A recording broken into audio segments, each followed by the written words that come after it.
Mr. Klein's Story Time. Hello, my name is Mr. Klein. I've been an elementary school teacher for almost 30 years, and I love reading stories to young people just like you. In fact, I've got a great story that I'd like to share with you right now. So let's get started. Franklin Plays the Game. Written by Paulette Bourgeois. Illustrated by Brenda Clark. Franklin Plays the Game. Franklin could slide down a riverbank. He could tie his shoes and count by twos. He could walk to Bear's house all by himself. But Franklin couldn't kick a soccer ball straight. That was a problem, because Franklin wanted to be the best player on his team. Franklin loved soccer. He liked the running and the dribbling. He especially liked the uniforms. He wore his purple and yellow jersey and matching shin pads even when he wasn't playing soccer. Sometimes he slept with his soccer ball and dreamed of scoring goals. Before every game, Franklin practiced in the park. He kicked the ball with the inside of his foot again and again. He did warm-up stretches and cool-down walks. Still, Franklin had trouble. He couldn't run very fast, even without a soccer ball between his feet. And when Franklin kicked the ball, it never went where he intended. Goose watched Franklin's ball fly into the bushes. "I'll never score a goal," said Franklin sadly. "Neither will I," said Goose. "I keep forgetting the rule that says I cannot use my wings unless I'm the goalkeeper. Everybody gets mad at me." Goose showed Franklin how wide her wings stretched. Beaver was watching too. "And I'll never score a goal," she said, "because my tail is so long and heavy that it drags me down." She ran for a bit. Franklin and Goose could see the problem. "No wonder we never win any games," grumbled Franklin. It was true. Franklin's team had not won a game all season.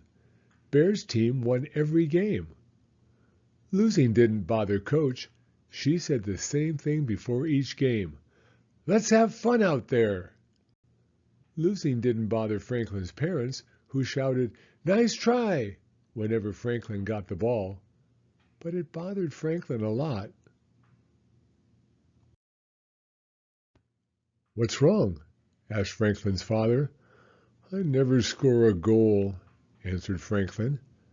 "But you try and you have fun," said Franklin's father. "That's the important thing." Franklin nodded.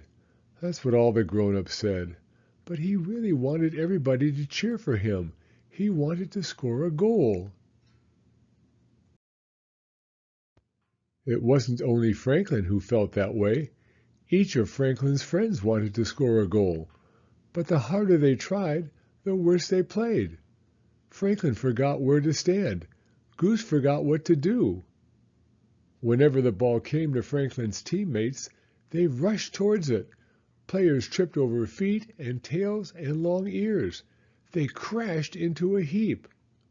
Coach helped untangle the players. "You have to work together as a team. You have to share the ball." But it wasn't easy to do. Their team lost again.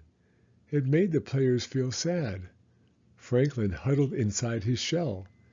Beaver tucked in her tail, and Goose folded her wings. The other team crossed the field to shake hands. "Nice try," said Bear. Franklin didn't come out of his shell. Bear bounced the soccer ball up and down. "Come on out, Franklin," said Bear. Franklin poked out his head. At that moment, Bear's ball was coming up. Franklin bounced the ball off the top of his head. It went flying straight to Goose. She spread her wings. "Saved!" Franklin shouted.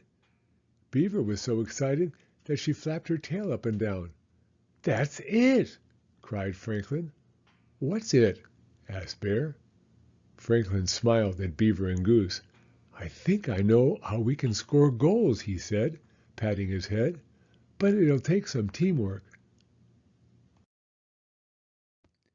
Every day until the next game, Franklin and the team practiced in the park. Coach helped them work on a special play. They giggled and laughed and dribbled and bounced. They played in the rain and slid in the mud. One day, Bear came by. "What are you doing?" he asked. "Just having fun," said Franklin. He could hardly wait until the next game. It was time for the final game. The teammates huddled together. "Let's show them what we can do," said Franklin. But within the first minutes of the game, Bear's team scored a goal. "Team," said Coach, "it's time for your special play." Goose went into the goal. She used her wings as much as she wanted and made 3 spectacular saves. The crowd cheered. Goose spotted Franklin on the field and tossed the ball to him. It landed on Franklin's head.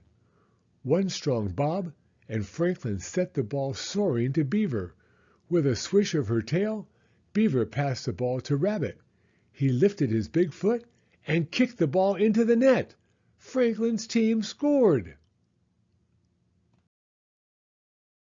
The teammates jumped for joy and hugged one another. For the rest of the game, they played their best. Franklin even headed the ball twice, but nobody on his team scored again. Bear's team scored one more time to win the game. Coach gave all her players a ribbon. "You should be proud of yourselves," she said. "You worked hard as a team. You all helped score that goal." Franklin's parents invited the team out for a treat. "Why?" asked Franklin. "Our team didn't win." "You look like winners to us," said his father. Franklin had to agree. They were tired and dirty and happy. Sure signs of a winning team. The end. Thank you for coming to Storytime. If you like this video, please give it a thumbs up. I read new stories every week, so be sure to hit the subscribe button if you'd like to hear another one. Hope to see you again soon.